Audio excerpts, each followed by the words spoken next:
In 1972, Billie Jean King won the US Open and was paid $10,000. The men's champion made $25,000. 1 year later, the US Open fixed it, first in professional sports to pay them exactly the same. That's not the story. 50 years later, the US Open still has a money problem, and it's not about gender. Start with a number nobody thinks about: 6-6. For most of tennis history, that score meant nothing. Players kept playing until someone won by 2 clear games. Sets ran to 12-10, 18-16, sometimes longer. Matches had no fixed length, and neither did television schedules, which was a problem, because television was exactly what tennis needed to survive. A Rhode Island businessman named Jimmy Van Allen had been pitching a fix for years, a sudden death scoring system he called VAS, built to cap every set at a fixed length. Most of tennis's old guard hated it. To purists, tennis without advantage sets wasn't really tennis. But the US Open's organizers had a different problem to solve. They needed something television could actually schedule around, and Van Allen was offering exactly that. So they said yes, on an experimental basis, at a tournament that had nothing to lose. On September 2nd, 1970, the US Open became the first Grand Slam in history to use a tiebreak. 9 points, sudden death, win by 1, not 2, so both players could theoretically hold match point on the same point. The New York Times called it the most revolutionary step the sport has ever taken in its scoring system. Players complained loudly that a lifetime of tennis was being decided by a coin flip finish. Crowds loved it anyway. Broadcasters loved it more, because for the first time in the sport's history, they could tell you roughly when a match would end, and sell advertising around that promise. 2 years later, the same tournament made an even bigger move, and this one wasn't about a scoreboard. It was about a paycheck. In 1972, King won her 3rd US Open title and was paid $10,000. The men's champion, Ilie Năstase, received $25,000. King quietly told a room full of reporters she wasn't sure the women would return the following year without equal pay. She hadn't asked them yet. She was right anyway. In 1973, the US Open became the first event in the history of professional sports to pay men and women equally. Margaret Court and John Newcombe each collected $25,000. It wasn't a gesture that came for free. A corporate sponsor stepped in to help close the gap, because the tournament itself wasn't willing to simply absorb the cost. 3 years earlier, King and 8 other women, later called the Original 9, had signed $1 contracts to launch the first women-only professional tour, betting their careers on the idea that women's tennis could stand on its own as a business. In 1973, King rallied more than 60 players in a London hotel to formally found the Women's Tennis Association. The US Open's equal pay decision, that same year, was the first proof the bet was working, and the rest of the sport did not follow quickly. The Australian Open matched it in 2001. Wimbledon and the French Open didn't move until 2007, 34 years after the US Open had already done it. Before we continue, if you're new here, this is Smart Tennis. Hit subscribe if you want more of this. Equal pay solved one inequality. It didn't solve the bigger one underneath it, the one between the players at the top of the draw and everyone else in it. By 2025, the US Open's total player compensation hit $90 million, a record, up 20% from the year before, and the first time any tennis event in history crossed that number. The singles champion now takes home $5 million. A first-round loser takes $110,000, nearly triple what a first-round exit paid in 2015, and more than 7 times what it paid in 2005. On paper, that looks like a sport getting dramatically more generous to the players who lose early, decade over decade. That sounds like an industry getting more generous. It isn't, not really. Binden Malsers, Binden $90 million, spread across every player in the draw, represents about 15% of the tournament's total revenue, roughly $560 million in 2025. Compare that to the NFL or the NBA, where players collectively take home close to half of league revenue. Tennis built a compensation system that looks generous in the headline and thin underneath it. Win your first match and you make $154,000. Win your second, $237,000. Win your third, $400,000. Lose the first one, and you make $110,000. The difference between staying in the tournament for one more round and going home is $44,000. And for a doubles team, the gap is worse.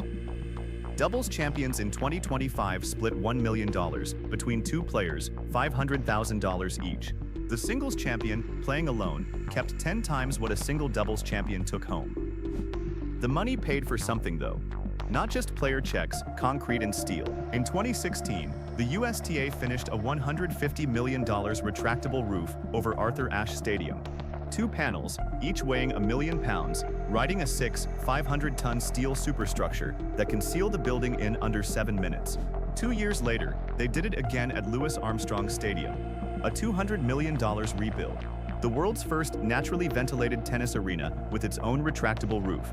Part of a 5-year, $600 million transformation of the entire site. 2 roofs on 2 stadiums, built 2 years apart, for one reason. Rain delays were costing the tournament its most valuable asset. Television time. Arthur Ashe Stadium seats 23,771 people.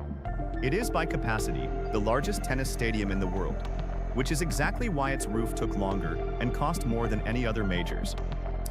Wimbledon had already put a roof over center court back in 2009. The US Open didn't catch up until 2016, 7 years later, because the building it needed to cover was simply bigger than anything else in the sport. In 2022, ESPN signed a 12-year deal to broadcast the US Open exclusively through 2037, worth an estimated $2.04 billion, roughly $170 million a year.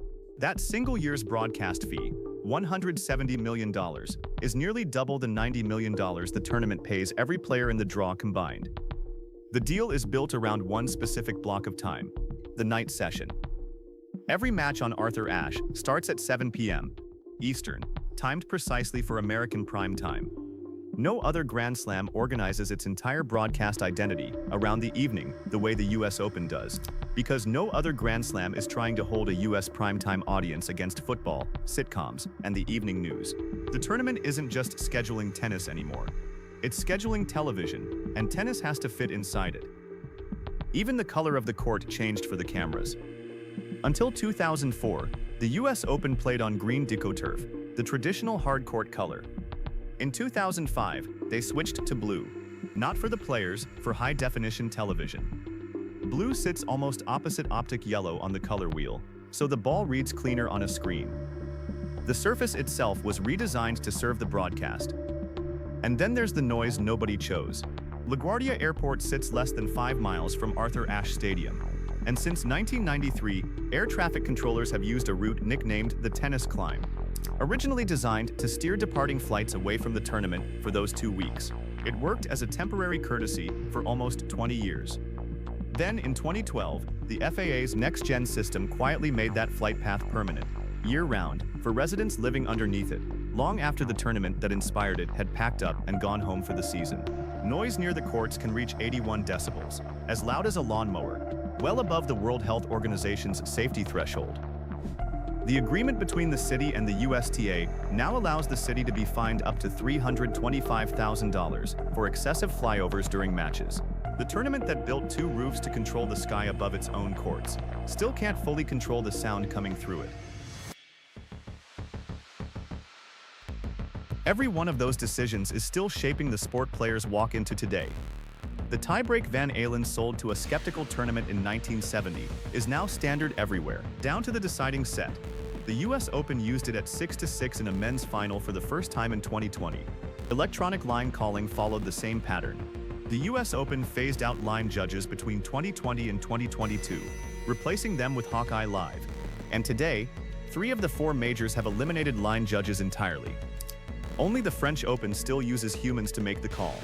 And as of 2026, it's the outlier the US Open used to be, and the money keeps climbing for the players already inside the system, while the players trying to break into it inherit the same math Taylor Townsend described. Carlos Alcaraz and Yannick Sinner can absorb a first-round exit without noticing it. Their endorsement income alone dwarfs a $110,000 prize check. For a player ranked 150th in the world, that same $110,000 check is closer to their entire annual prize money. The tournament treats both players identically on paper. It does not treat them identically in practice. That's the tension every current player inherits. A tournament that pays better than it ever has, streams louder than it ever has, and still runs on a compensation curve that rewards staying in far more than it rewards showing up. the US Open didn't get here by accident. Every one of these changes was a response to something. A scoreboard nobody could predict, a paycheck nobody thought was fair, a broadcast deal that needed a guaranteed hour of drama, a sky that wouldn't stay quiet. Each fix created the next problem. The tie-break solved unpredictable matches and created a shot clock for drama television could sell. Equal pay solved one inequality and left a steeper one standing behind it. The roofs solved rain and cost $350 million combined. The night sessions solved prime time and turned Arthur Ashe into the loudest, latest finishing stadium in the sport. Sometimes past 2 a.m., a separate controversy nobody's fully resolved yet. Even the flight path over Flushing Meadows was supposed to be a 2-week compromise. It's now a permanent one, paid for in decibels by people who never bought a ticket. So maybe the real question isn't what the US Open changed. It's what it's still willing to change next, and who ends up paying for it. The players ranked in the bottom half of the draw, the families living under the tennis climb.